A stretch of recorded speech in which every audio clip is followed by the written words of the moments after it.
YCP వాళ్ళు కూడా భాగస్వాములుగా ఉన్నారు. ఇప్పుడు ప్రభుత్వం రాజశేఖర్ గారి వాదన ఏంటంటే మేము కొత్త డిస్టిలరీస్ తీసుకురాలేదు, పాత డిస్టిలరీసే అన్నారు. డిస్టిలరీస్ కొత్తయా పాతయా కాదు, గత 5 సంవత్సరాలు ఆ డిస్టిలరీస్ ని ఎవరు నడిపారు, అది కదా ఇంపార్టెంట్ విషయము. అధికార పార్టీ వైసీపీ నాయకులే కదా దౌర్జన్యంగా రాయించుకొని నడిపింది. ఒకటి. రెండవది చాలా స్పష్టంగా నంబర్ 2 ఏం చెప్పారు, వైసీపీలో రాపించుకొని నడిపారు అని మీరు ఎలా చెప్తారండి? మీరు నడిపారు కదా, మీరే కదా, మీ పేరు కదా అన్ని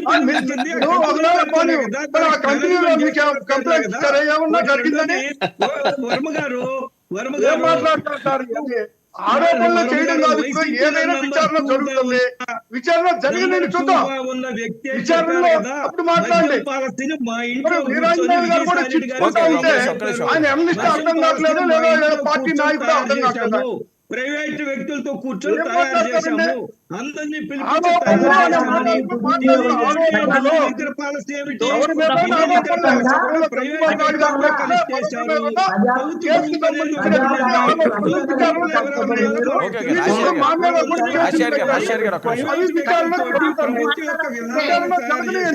విచారణ జరిగే సమయంలో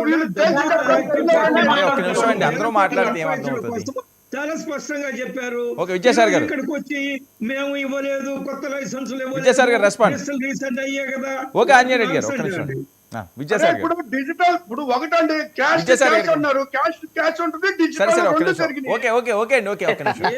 దానికి అలా ఏమంటే ప్రభుత్వానికి ఆదాయం ఎందుకు వస్తుంది? నష్టం రావాలి కదా వాళ్ళలాగా. నష్టం వచ్చింది రావాలి కదా మరి. రాజశేఖర్ గారు ఒక్క నిమిషం. విద్యాసాగర్ గారు కాదు సార్, నేను అదే చెప్తున్నా. ఇప్పుడు వాళ్ళు ఉన్నప్పుడు 16,912 కోట్లు ప్రభుత్వానికి వచ్చినాయి, మరి మేము ఉన్నప్పుడు 24,760 కోట్లు ఎట్టొచ్చింది లాభం ప్రభుత్వానికి? విద్యాసాగర్ గారు మాట్లాడండి. నేను చెప్తాను ఇప్పుడు కాదు ఆదిరెడ్డి గారు ఒక్క నిమిషం. ఇప్పుడు 2019 వైసీపీ ప్రభుత్వం ఏర్పడక మునుపు అదాన్ కంపెనీ అనేది ఎక్కడుంది ఎవరికే తెలియదు. అదాన్ కంపెనీ పుట్టుక ఎప్పుడు? 2019 తర్వాత జరిగినటువంటి పుట్టుక. దాని ప్రమోటర్స్ ఎవరు? మిథున్ రెడ్డి గారు. ఆయన ఏ డిస్టిలరీస్ ను లీజుకు తీసుకున్నారు? కొనుగోలు కూడా కాదు, లీజు బేస్ మీదే. దాంట్లో ముఖ్యమైనది ఎస్పీవై రెడ్డిది నంద్యాల.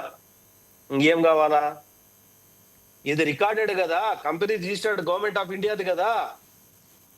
బెదిరించలేదు, మేము లీజులు తీసుకోలేదు, మేము కొనలేదు. ఇదేం మాట? ఇది ఎక్కడది? ఇది ఒకటి. రెండవది రాజశేఖర్ గారు ఏమంటారు, ఏది ఆదాయం పెరిగింది కదా, ఆదాయం పెరిగితే లాభాలు ఎట్లా? లాభాలు గతం కంటే ఎక్కువ వచ్చాయి కదా అని. రేట్లు పెంచితే వస్తాయి.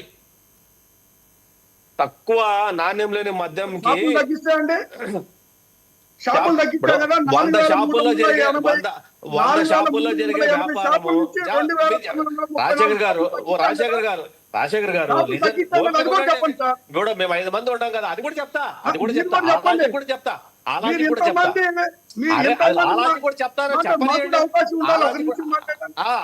కూడా చెప్తా వినంటే. ఇప్పుడు అదే చెప్తా, నేరాన్ని రాజశేఖర్ గారు అరే చెప్తానంటే ఎందుకు మాట్లాడతారు మీరు? నాకు చెప్పనండి. ఇప్పుడు నేరాన్ని ఎట్లా జరిగిందో మీకు మీలాంటి వాళ్ళు కూడా అర్థమైతే కనీసం ఆలోచించన్నా మాట్లాడతారు. కాబట్టి నేను చెప్పేది తినండి. 4,200 ఉన్న షాపుల్ని 3,200 షాపులకు తగ్గిస్తే, రేట్లు ₹2 చేస్తే అప్పుడు డబుల్ ఆఫ్ ది ఇన్కమ్ అవుతుందా, ఇన్కమ్ అవుతుందా? తప్పు లెక్క. 4,380 షాపుల నుంచి 2,934 షాపులకి కుదించాం. చెప్పేది మన పూర్తి అవనివ్వండి సార్, పూర్తి అవనివ్వండి. తప్పు లెక్క చెప్పారు.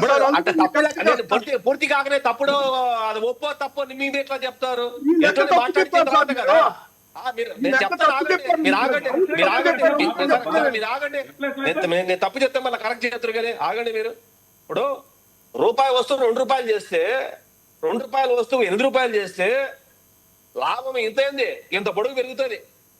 కాబట్టి ఈ అక్కర్లేని లాజిక్ పబ్లిక్ నమ్ముతారని చెప్పి మాట్లాడితే ఎవరు పబ్లిక్ ఎవరు పిచ్చోళ్ళు ఎవరు లేరు. ఇప్పుడు అడిగిన ప్రశ్నకు డిజిటల్ జరిగిందంట, 1,00,000 కోట్లలో 600 కోట్ల డిజిటల్ పేమెంట్ అండి. అంటే ఎంత పర్సెంట్ అండి? 0.6% డిజిటల్ పేమెంట్. మిగతా డబ్బులు ఎందుకు తీసుకున్నారంటే దానికి జవాబు చెప్పరు. అరే అదాన్ కంపెనీ, అదాన్ పుట్టుక మీ గవర్నమెంట్ వచ్చిన తర్వాత వచ్చింది. దాని ప్రమోటర్స్ మిథున్ రెడ్డి గారు, ఆ లీజ్ అగ్రిమెంట్ అంతా కూడా ఎస్పీవై రెడ్డి ఇంకో కంపెనీ తీసుకున్నారు.